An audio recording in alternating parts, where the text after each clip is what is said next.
Panalo para sa kanya ikatlo at huling termino sa Pasig City si Mayor Vico Soto. At kaugnay niya makapanayam natin siya. Mayor, good morning po. Ay, Sir Igan, Ma'am Maris, good morning po sa inyo. Ngayong huling termino niyo bilang alkalde ng Pasig, ano-ano pa pong mga reforma ang isusulong niyo bukod sa good governance? Ituloy niyo po yan. Opo, kailangan paigtingin pa kung ano yung mga nasimulan na. Ang focus namin programa, healthcare, education, yun pa rin po. Pero higit po rito sa mga specific na programa ay kailangan na makasiguro na yung mga pagbabago, yung mga reforma, gaya ng pagiging bukas ng pamahalaan, yung mga mekanismo para sa pakikilahok ng taong bayan ay ma-institutionalize para maging pangmatagalan siya, hindi yung dahil lang sa isang mayor. Mayor, hindi lang kayo nanalo sa eleksyon, yung buong slate ninyo ay ibinoto. Saan nyo kaya pwedeng i-attribute ang landslide win ninyo sa Pasig?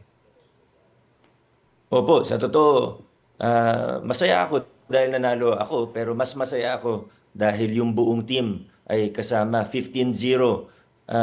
Tingin ko, ang ibig lang sabihin nun, ay masaya ang tao, naniniwala ang tao sa direksyon na tinatahak natin bilang isang lungsod ngayon.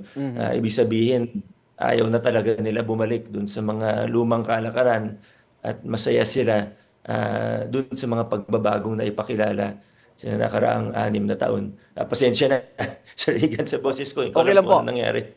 Okay, dahil dyan sa resultang yan na nagtiwala muli sa inyo ang mga taga-Pasig, hindi na ako kayo mahirapan doon sa mga hamon, ano?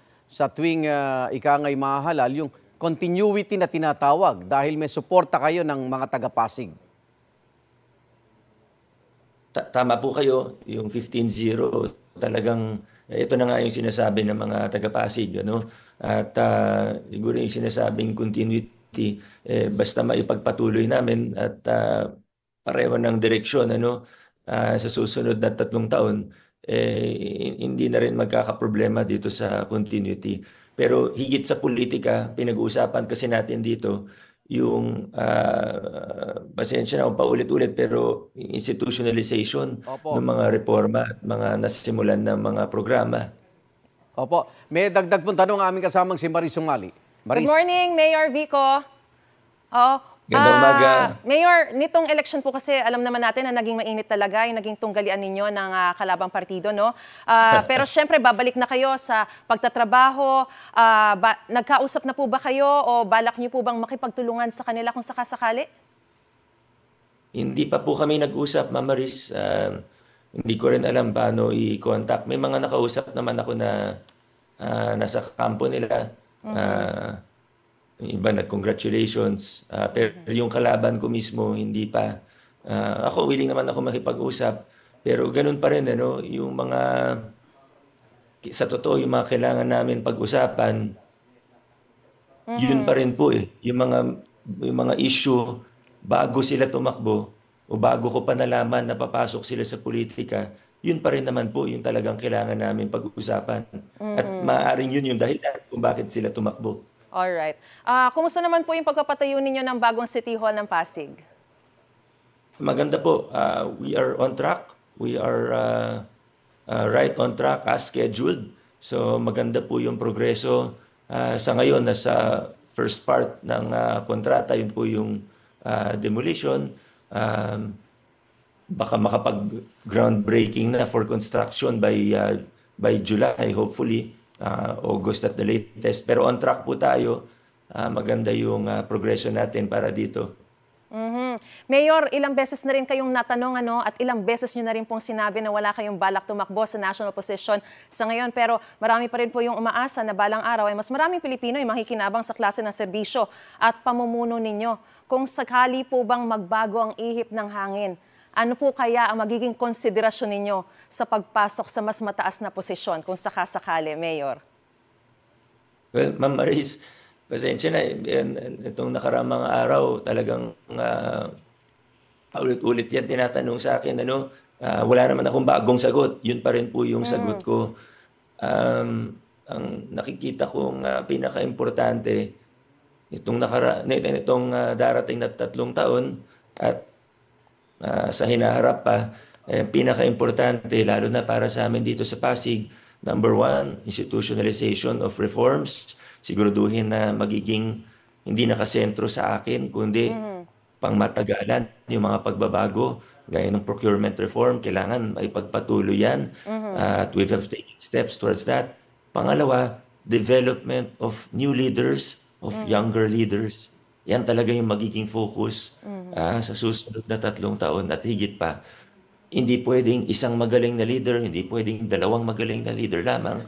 Kailangan mabigyan ng pagkakataon yung mga next generation of leaders. At yan ang pag-asa ng Pilipinas. At hindi isang tatakbo na magaling, umiisa o 2 na tatakbo na magaling, may ilan na magaling lamang.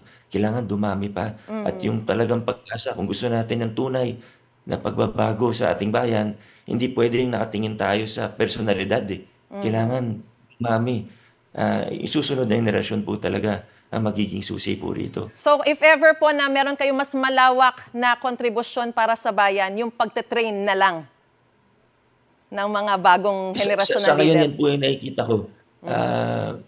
I really want to help and do my part to train new leaders and to help give more opportunities to younger leaders who otherwise wouldn't have opportunities. Ano pong ibig ko sabihin? Kasi ngayon, ang isa sa problema po natin, kunyari gusto pumasok sa politika, gusto magkaroon ng posisyon na leadership, politika or in general sa ating bayan, kahit hindi sa gobyerno, napakahirap po. Napakahirap. Kailangan may kakilala ka, kailangan may network ka na, kailangan yung magulang mo ganyan, kailangan sobrang daming pera. Daming magagaling hindi nagkakaroon ng pagkakataon. So ito dapat yung maging focus natin sa hinaharap. Paano sila mabibigyan ng pagkakataon? Hindi ko pa exactly alam kung paano, pero ito talaga yung isa sa pinaka-importante kung gusto natin na tunay na magbago para sa ikagaganda ng ating bayan. Mayor, may tanong pa ulit si Igan. Ibalik ko lang. Okay. Mayor, may online question kami kasi, mga netizens, no, para sa inyo. Ito po ang tanong ni RJ Magno. Ano pong maipapayo nyo sa mga kapwa nyo lingkod bayan para maging tapat at mahusay rin sila sa kanilang paglilingkod? Napakagandang tanong yan. Sa totoo, lagi kong sinasabi, lalo na pag nakakausap ko mga kabataan leader, ang lagi kong sinasabi, ako, may napagtagumpayan man sa Pasig, may nagawa man ako maganda sa Pasig, hindi ko yan nagawa na mag-isa. Kung ako lang mag-isa, nakain na rin ako ng sistema. So, una, kailangan maghanda. Hindi dapat tumakbo lang na hindi handa. Yung paghahanda sa teorya at sa karanasan. Pangalawa, kailangan mo ng mga tao na kapareho mo ng prinsipyo, ng paniniwala, ng paninindigan. Kaya kung may mga tao kang ganun na kasama mo, mas malayo ang mararating mo. Sila yung magsasabi na, uy, teka, parang medyo naiiba ka na o lumalayo ka na sa totoo sa mission mo dati o medyo nasa gray area ka na, medyo nagkukompromiso ka na. Sila yung magbabalik sa iyo sa tamang landas. Buti na lang may mga tao akong ganun na kasama ko. Kung hindi, walang magaling dito, kasi sistema yung kalaban natin dito. Kaya kung gusto mong totoo, kung gusto mong mamuno ng tapat, paghahanda, tamang network ng tao na kasama mo. Opo.